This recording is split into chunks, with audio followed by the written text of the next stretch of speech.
আমি আসলাম পশুর হাট বাজার দেখার জন্য, ঘুরে ঘুরে দেখব কী ধরনের গরু ছাগল ইত্যাদি উঠেছে হাটে।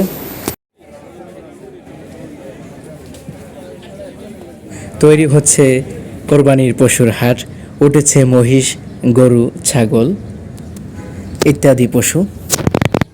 পবিত্র ঈদুল আজহা সামনে রেখে দেশের বিভিন্ন স্থানে চলছে পশুর হাট তৈরির প্রস্তুতি। এর মধ্যে কুষ্টিয়া থেকে অনেক ব্যাপারী সাগরিকা পশুর হাটে গরু নিয়ে এসেছেন।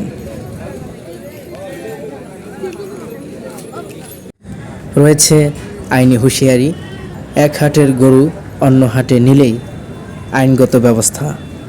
কোরবানির ঈদ ঘিরে এক হাটের গরু অন্য হাটে নেওয়া যাবে না।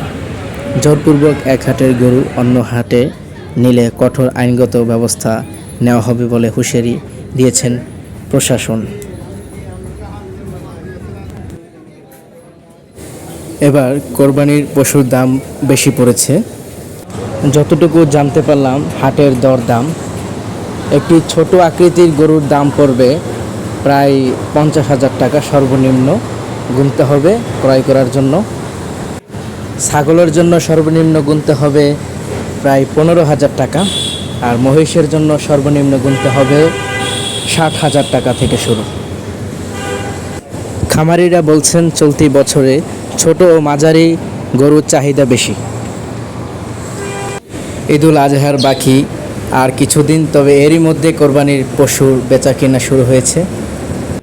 খামারিরা জানিয়েছেন গোখাদ্যের দাম বেশি থাকায় এবার গরুর দাম বেশি পড়েছে। সরকারি হিসাবে দেশে গতবারের তুলনায় এবার কোরবানির পশুর মজুদ বেশি, ফলে পশুর সংকটের কোনো আশঙ্কা নেই। এবার কোরবানির হাট শুরুর বেশ আগেই পশু বিক্রির আয়োজনে এবার ছোট ও মাঝারি গরুর চাহিদা বেশি বলে বাজার সূত্রে জানা গেছে। খামারিরা এর জন্য মূল্য দায়ী করেছেন। অনেকে আবার হাটে গিয়ে গরু কেনার ঝামেলা যেতে না চান বলে আগেভাগে অনলাইনেও গরু কেনার চাহিদা জানাচ্ছেন। খামার থেকে বা অনলাইনে গরু কিনলে ক্রেতারা সাধারণত লাইভ ওয়েট বা ওজনের মাধ্যমে জীবন্ত পশুর দাম নির্ধারণ করেন। খামারিরা জানিয়েছেন গত বছর লাইভ ওয়েটে পদ্ধতিতে গরুর দাম প্রতি কেজিতে 480 টাকা পর্যন্ত উঠেছিল। এবছর 500 টাকা কেজি হিসাবে বিক্রি হচ্ছে বলে জানা গেছে। লাইভ ওয়েট পদ্ধতিতে পুরো গরুর ওজনের পদ্ধতিতে এর দাম নির্ধারণ করা হয়।